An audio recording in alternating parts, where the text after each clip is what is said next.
بسم اللہ الرحمن الرحیم۔ آج کی تفسیر کی کلاس میں ایک دفعہ پھر خوش آمدید۔ اور آج ہم سورۃ الحجرات کی دوسری کلاس کر رہے ہیں۔ سورۃ الحجرات ہم نے شروع کی اور اس کا بیک گراؤنڈ ہم نے بیان کیا، اور بنیادی طور پر ہم نے بتا دیا کہ اس کے اندر بنیادی طور پر دو چیزیں ڈسکس ہوں گی۔ سب سے پہلی چیز جو کہ ڈسکس ہو گئی ہے وہ ہے آپ صلی اللہ علیہ وسلم کی عزت، آپ کا وقار۔ کوئی بھی ایسی بات نہ کرنا جس سے آپ کے عزت یا وقار کو کوئی جرح پہنچے، آپ کو کوئی تکلیف ہو۔ اور ساتھ میں آپ نے جو لمیٹیشنز، جو رولز آپ نے لگائے ہیں ان کو وائلیٹ نہیں کرنا ہے، کسی بھی طرح سے آپ سے آگے نہیں جانا ہے۔ اگر آپ کے دور میں آپ کے ساتھ مسلمان ہے تو وہ آپ کے مشورے کے بغیر کوئی کام نہ کریں، اور جو کام آپ سے پوچھ کے کیا جانا چاہیے وہ کام آپ سے پوچھے بغیر نہیں کرنا چاہیے۔ یعنی اوورال سب آپ، یہ آپ صلی اللہ علیہ وسلم کی عزت اور توقیر کی ساری چیزیں ہیں کہ اس کو آپ نے کراس نہیں کرنا۔ اس کے بعد ہم نے بات کی تھی کہ حجرات کے اندر بنیادی طور پر دوسری چیز وہ یہ ہے کہ مسلمانوں کے آپس میں تعلقات کیسے رہے ہیں۔ ساری وہ چیزیں جس کی وجہ سے دو بھائیوں کے درمیان تعلقات خراب ہو، دو قوموں کے درمیان، دو مسلم ملکوں کے درمیان تعلقات خراب ہونے کا خطرہ ہو، ان ساری چیزوں سے ہم نے اپنے آپ کو، اپنے گروپس کو، اپنے گھر والوں کو، اپنے دوستوں کو اور اپنے ملکوں کو اس سے بچانا ہے۔ تو وہ چیزیں اللہ تعالیٰ نے بتائی ہے، ایک ایک کر کے اللہ تعالیٰ بتا رہے ہیں۔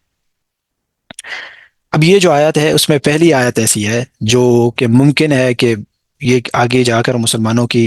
لڑائی کا سبب بن جائے، تو اللہ تعالیٰ نے اس حوالے سے یہ آیت نازل کی ہے۔ اس آیت سے پڑھنے سے پہلے ہم اس کا بیک گراؤنڈ تھوڑا سا پڑھ لیتے ہیں۔ آپ صلی اللہ علیہ وسلم نے اپنے ایک صحابی ولید ابن عقبہ کو آپ صلی اللہ علیہ وسلم نے ایک قبیلہ، ایک ٹرائب بنو مستلق کے پاس بھیجا، تاکہ وہ لوگ مسلمان ہو چکے تھے۔ آپ صلی اللہ علیہ وسلم نے اس وجہ سے بھیجا تاکہ وہ ان کے پاس جائیں اور ان سے زکوٰۃ لے لیں، ٹھیک ہے۔ تو آپ صلی اللہ علیہ وسلم خود اسٹیٹ آف دا لیڈر تھے، اور اسٹیٹ کا یہ کام ہوتا تھا کہ وہ زکوٰۃ سے اسٹیٹ خود کلیکٹ کرتی تھی اور خود پھر غریبوں میں اور مستحقین میں پھر زکوٰۃ بانٹتی تھی۔ تو جو بھی قبیلہ اسلام لاتا تھا تو آپ صلی اللہ علیہ وسلم اس کو اسلام کے تمام احکامات بتاتے تھے۔ تو شروع میں جو جو احکامات ان کے لیے آسان ہوتے تھے تو ان پر عمل بھی شروع کرایا جاتا تھا ان سے۔ تو اسی طرح ہوا کہ ولید ان کے پاس چلے گئے تاکہ ان سے زکوٰۃ لے لے۔ اس سے پہلے ایک بات سمجھنی لازمی ہے کہ ولید کے قبیلے اور اس بنو مستلق کے قبیلے کے درمیان پہلے سے، یعنی جاہلیت کے دور میں کچھ چپکلش، کچھ ان کے درمیان کچھ جنگ اور ایسی کوئی جو صورتحال ٹرائبس کے درمیان رہتی ہے اس وقت، خصوصاً وہ بہت پیچیدہ صورتحال رہتی تھی، لڑائیاں ہوتی تھی، تو یہ کچھ چپکلش تھی ان کے درمیان۔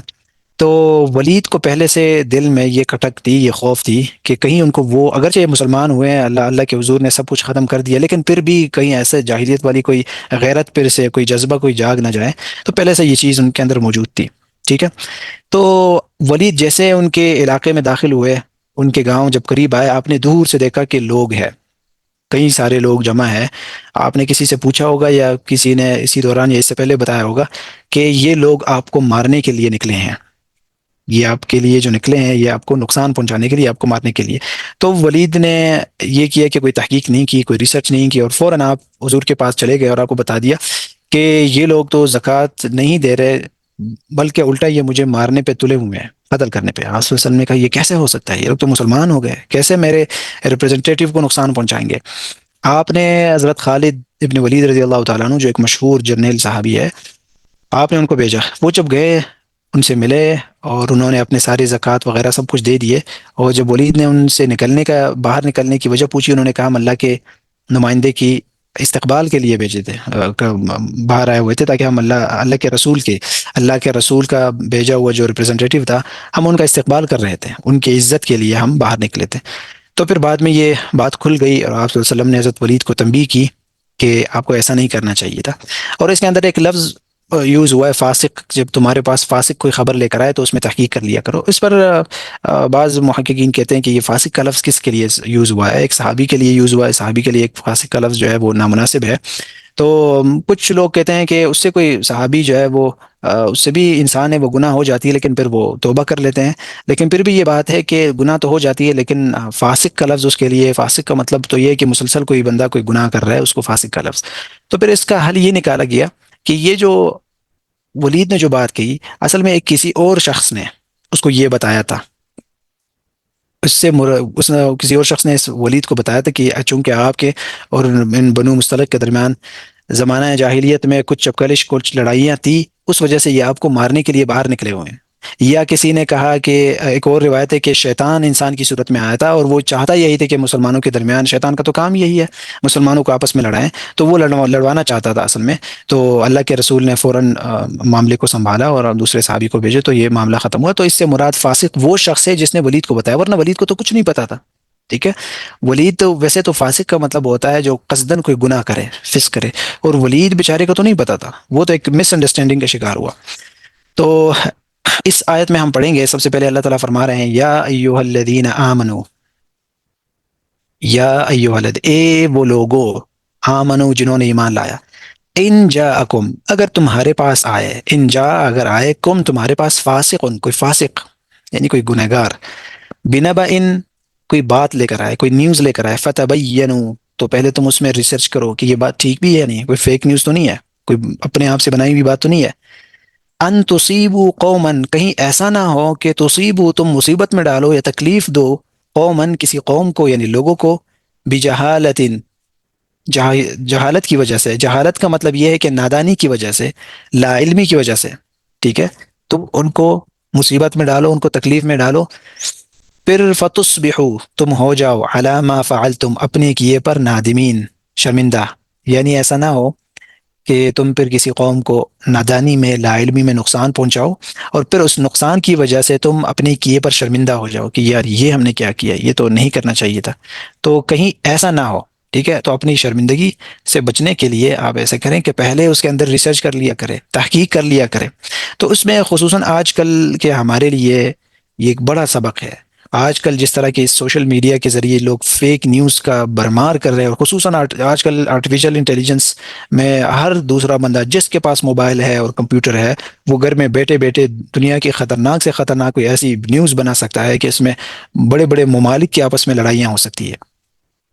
تو ایک اس میں آپ صلی اللہ علیہ وسلم کی ایک حدیث بھی ہے نا کہ کفا بالمرء کذبا ان یحدث بكل ما سمع،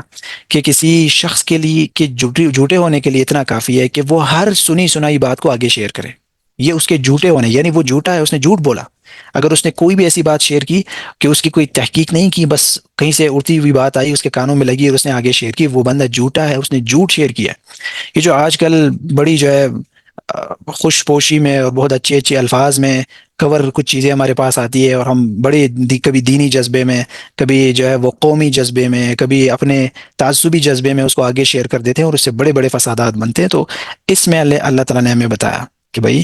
ایسی باتوں میں آپ پہلے ریسرچ کرو، تحقیق کیا کرو۔ دو طرح کی باتیں ہو سکتی ہیں، ایک تو یہ جو آپ کے ذات سے متعلق ہو سکتی ہے، آپ کی ذات کے بارے میں آپ آئے کہ کسی شخص نے آپ کے بارے میں بہت برا بھلا کہا ہے، اور آپ نے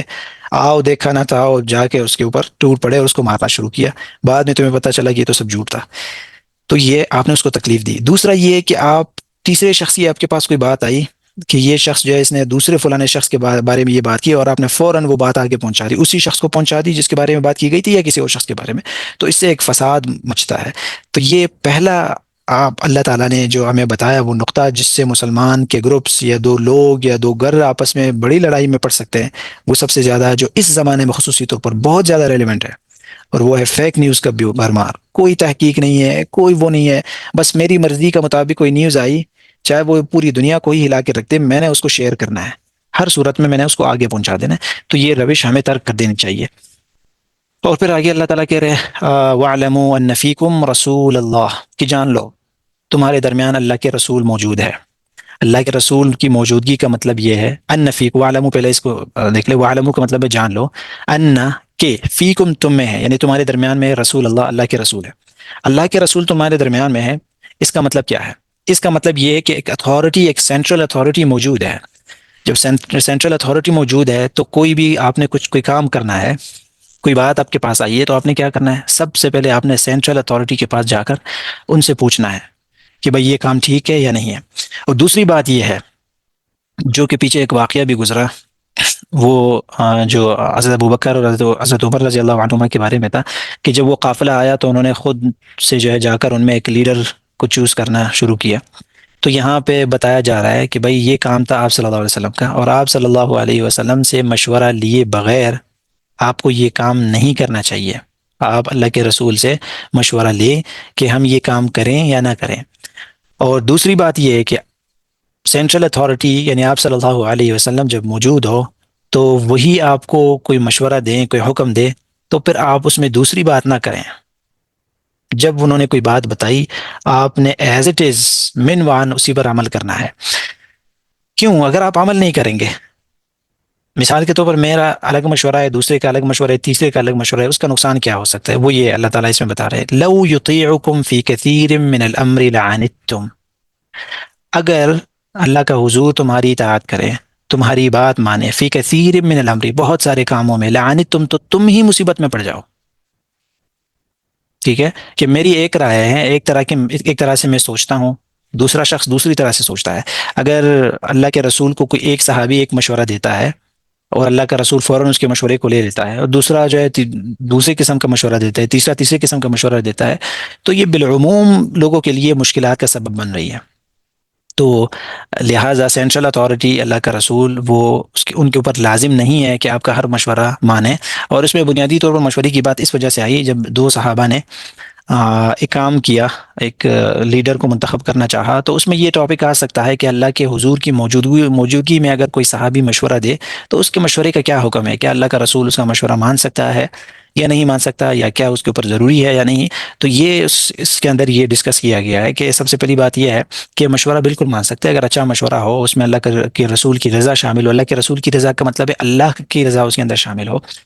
اور دوسری بات یہ کہ اللہ کے رسول کے اوپر لازمی نہیں ہے کہ وہ مانے، لازمی نہیں ہے، وہ دیکھیں گے جو مسلمانوں کے لیے اور دین کی بہتری میں ہوگی، جو مشورہ دین کی بہتری کے لیے ہوگا وہ اس کو مانیں گے، اور جو نہیں ہوگا وہ اس کے اوپر لازم نہیں ہے۔ پھر اللہ تعالیٰ آگے بتا رہے لیکن اللہ حبب الیکم الایمان وزینہ فی قلوبکم، اب اللہ تعالیٰ بتا رہے ہیں کہ یہ جو ایمان اللہ تعالیٰ نے تمہیں دیا ہے، ایمان کی زینت سے تمہیں مزین کیا ہے، اصل میں اللہ تعالیٰ نے یہ ایمان تمہارے لیے محبوب بنایا، حبب الیکم الایمان وزینہ، اور اس کو پرکشش بنا دیا تمہاری دلوں میں۔ یعنی صرف یہ نہیں ہے کہ تم جو بھی کام کرتے ہو اللہ کے خوف سے کرتے ہو، اللہ اور اس کے رسول کا کوئی حکم ہے، کوئی مشورہ جو ہے وہ ایسا نہیں ہے کہ صرف اللہ کے خوف سے، ہاں بالکل آپ لوگ متقی ہیں، اللہ کے خوف سے کرتے ہیں، لیکن اس کے ساتھ ہی اللہ تعالیٰ نے اللہ اور اس کے رسول کو حکم کو اور ایمان کو آپ کے دلوں میں محبوب بنا دیا، کہ آپ کا دل چاہتا ہے کہ آپ اس پر عمل کریں، آپ کا دل چاہتا ہے کہ وہ کام کرے، اللہ اور اللہ کا رسول جو حکم آپ کو دے گا آپ دل سے وہ کام کریں گے، آپ کا دل چاہے گا، اللہ تعالیٰ نے اس کو آپ کے دل میں مزین اور پرکشش بنا دیا۔ اور ساتھ میں وَكَرَّهَ إِلَيْكُمُ الْكُفْرَ، کرہ یکرہ کا مطلب مکروہ بنا دیا، ناپسند بنا دیا، الیکم تمہارے لیے کفر کو، الکفر والفسوق والعصیان، کفر کو اور گناہگاری کو اور نافرمانی کو، یعنی اللہ تعالیٰ کے حکم کو نہ ماننے کو، یہ چیزیں اللہ تعالیٰ نے تمہارے دل میں مکروہ کر دیا ہے، یعنی ناپسند کر دیا ہے، جسے تم پسند ہی نہیں کرتے۔ اگین کہ ایسا نہیں ہے کہ تم یہ اس وجہ سے صرف نہیں کر رہے ہو کہ اللہ تعالیٰ کو ناپسند ہے، ہاں جی ہاں یہ ریزن بھی شامل ہے، لیکن اس کو اللہ تعالیٰ نے خود تمہارے دلوں میں ناپسندیدہ کر دیا ہے، اور تم کبھی ایسا کام نہیں کرو گے جو گناہ کا کام ہو، جو کفر کا کام ہو، جو اللہ تعالیٰ کا ناپسند کام ہو، اللہ تعالیٰ کی نافرمانی والا کام ہو، اس سے تم خود دور رہو گے۔ اولئک هم الراشدون، پھر اللہ تعالیٰ بتا رہے ہیں کہ یہی لوگ ہیں جو اللہ تعالیٰ کی اطاعت کرتے ہیں، جو کفر سے بچتے ہیں، جو فسق سے بچتے ہیں، جو اللہ تعالیٰ کے عصیان سے بچتے ہیں، نافرمانی سے، یہی سیدھے رستے پر چلنے والے لوگ ہیں۔ اولئک هم الراشدون، یعنی ہدایت والے لوگ ہیں۔ اب آگے بتا رہے ہیں فضلا من اللہ، اللہ تعالیٰ بتا رہے ہیں کہ یہ جو تم دین کی طرف مائل ہو رہے ہو، یہ جو تمہارے لیے دین میں ایک محبت ہے، دین کے ہر کام میں تم عمل کرتے ہو، تم کفر اور فسق اور عصیان سے بچتے ہو، یہ اصل میں اللہ تعالیٰ کا فضل ہے تمہارے اوپر۔ ایسا نہیں ہے کہ تمہاری خود اپنی کوئی خوبی ہے، نہیں، یہ بھی اللہ تعالیٰ کی ایک خاص نعمت، اللہ تعالیٰ کی فضل ہے تمہارے اوپر۔ اور اللہ تعالیٰ علیم ہے، اس کا علم پرفیکٹ ہے، وہ ہر چیز جانتا ہے اور بہترین انداز سے جانتا ہے، اور وہ حکمت والا بھی ہے، اور اپنی علم کے ساتھ ساتھ اس اپنے علم کو یعنی جب وہ اپلائی کرتا ہے تو پورے حکمت کے ساتھ وہ وائز ہے، ہر چیز کو اس چیز کی وقت، اس کے مناسبت، اس کی مناسب جگہ پر وہ چیز اللہ تعالیٰ رکھتے ہیں، اور یہی حکمت کا تقاضا ہے، اور اسی ذات کو حکیم ذات کہتے ہیں۔ تو آج کی ہماری یہ کلاس ختم ہوتی ہے، اور کل سے انشاءاللہ پھر ہم مسلمانوں کی باہم جو جھگڑے ہوں گے اس کے بارے میں ہم پڑھیں گے، کہ اس بارے میں اللہ تعالیٰ کیا کہتے ہیں کہ اگر مسلمان آپس میں لڑیں گے تو ان کے ساتھ پھر کیا ہوگا۔